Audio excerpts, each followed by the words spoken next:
স্বামীর পক্ষ থেকে কোরবানি আদায় করার মাধ্যমে কি স্ত্রীর কোরবানিও আদায় হয়ে যায়?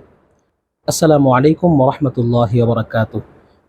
অনেকেই একটা বিষয় জানতে চেয়েছেন, সেটা হলো কোনো পরিবারের স্বামী যদি সামর্থ্যবান হন এবং যদি তিনি তার পক্ষ থেকে একটি কোরবানি করে থাকেন, তাহলে তার স্ত্রী যিনি আছেন তার পক্ষ থেকেও কি কোরবানি আদায় হয়ে যাবে, নাকি তাকেও আলাদাভাবে কোরবানি করতে হবে?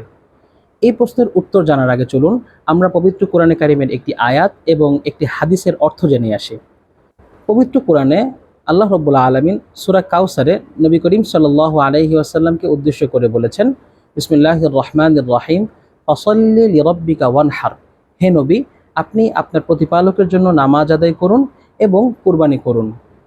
ইবনে মাজাহ শরীফের এক হাদিসে নবী করিম সাল্লাল্লাহু আলাইহি ওয়াসাল্লাম কুরবানির ফজিলত বর্ণনা করতে গিয়ে হাদিসের শেষ অংশে বলেছেন, লিকুল্লি শাআরাতিন মিনাস সুফি হাসানাতুন। এর অর্থ হলো, কুরবানির পশুর প্রত্যেকটি লোমের বিনিময়ে আল্লাহ তাআলা কুরবানি যিনি করবেন তাকে একটি করে সওয়াব দান করবেন। ইবনে মাজাহ শরীফের আরেক হাদিসে নবী করিম সাল্লাল্লাহু আলাইহি ওয়াসাল্লাম বলেছেন, মান ওয়াজাদা সাআতান ফালাম ইউদাহি ফালা ইয়াকরাবান্না মুসাল্লানা।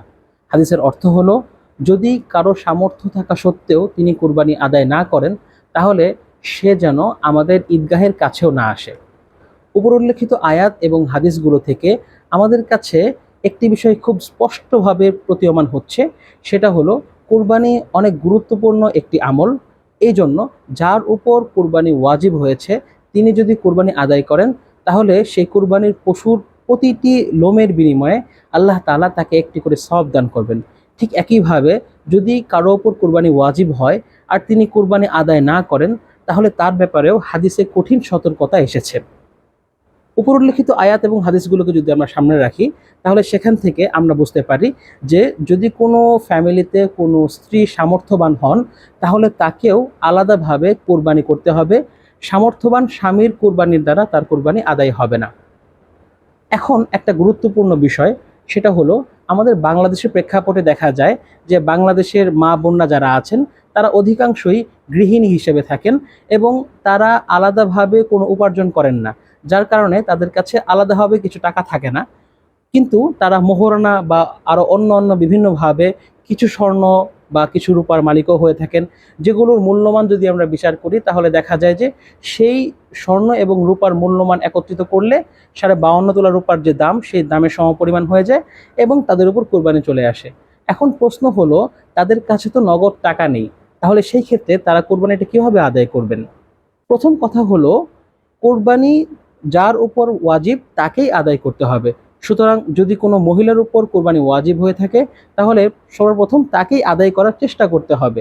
এখন যদি তার কাছে টাকা না থাকে, তাহলে সেই ক্ষেত্রে তার করণীয় হচ্ছে তার কাছে যে স্বর্ণ এবং রূপা আছে এর থেকে সামান্য কিছু অংশ বিক্রি করে কোরবানির জন্য তিনি খরচ করবেন। একটা কোরবানি করতে খুব বেশি খরচ হয় না, সুতরাং তিনি যদি অল্প কিছু সম্পদ বা অল্প কিছু স্বর্ণ বিক্রি করেন, তাহলে সেই বিক্রিত টাকার মূল্য দিয়ে কিন্তু তিনি কোরবানি করতে পারবেন। তবে হ্যাঁ, যদি তার সামর্থ্যবান স্বামী তার পক্ষ থেকে তার অনুমতি নিয়ে কোরবানি করে দেয়, তাহলে সেই ক্ষেত্রেও কোরবানি হয়ে যাবে। তবে এই ক্ষেত্রে শর্ত হলো, স্বামী এবং স্ত্রী উভয়ের পৃথক পৃথক কোরবানি হতে হবে। যেমন ধরুন, তারা যদি একটি গরুতে শরিক হয়, তাহলে সেই ক্ষেত্রে উভয়ের জন্য ভিন্ন ভিন্ন নাম দিতে হবে। এক অংশে দুইজন শরিক হতে পারবে না। আশা করছি আপনাদেরকে মাসআলাটা বোঝাতে পেরেছি। যদি আজকের মাসআলাটি আপনার কাছে গুরুত্বপূর্ণ মনে হয়ে থাকে, তাহলে শেয়ার করে আপনার টাইমলাইনে রেখে দিতে পারেন এবং আপনার পরিচিত জনদের কাছে পৌঁছে দিতে পারেন।